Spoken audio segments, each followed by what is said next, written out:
Virus के संक्रमण की दूसरी लहर का आर्थिक परिस्थितियों के ऊपर क्या असर पड़ रहा है, लोगों के ऊपर क्या प्रभाव पड़ रहा है, यही जानने के लिए हम लोग ग्राउंड पर आए हैं। नमस्कार, मैं हूँ छवि फागना और आप देख रहे हैं मरुधर बुलेटिन।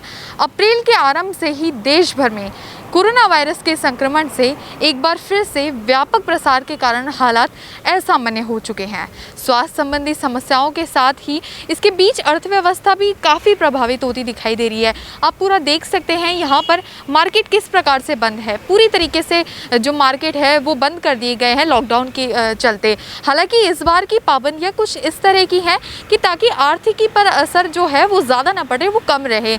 जाहिर है कि दूसरी लहर से निपटने के लिए जो केंद्र सरकार है वो माइक्रो कंटेनमेंट जोन पर ध्यान देने के साथ ही केंद्रित करने के पक्ष में ही है।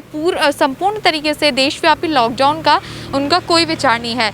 लेकिन देखा जाए तो ऐसे में आर्थिक गतिविधियों पर असर 2020 की स्थिति थी उसकी तुलना में कम रह सकता है।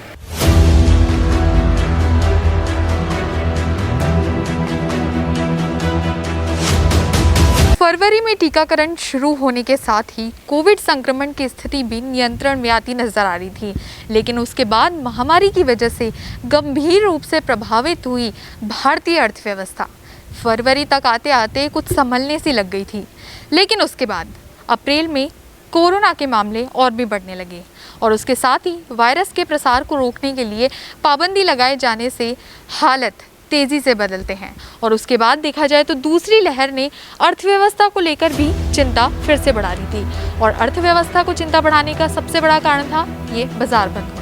उसके साथ ही संक्रमण की हालांकि पिछले वर्ष की तरह उद्योगों पर उतना असर नहीं पड़ा है। हालांकि आंशिक रूप से लॉकडाउन में लगाए जाने से श्रमिकों के साथ साथ वस्तुओं की आवाजाही जरूर प्रभावित हो रही थी।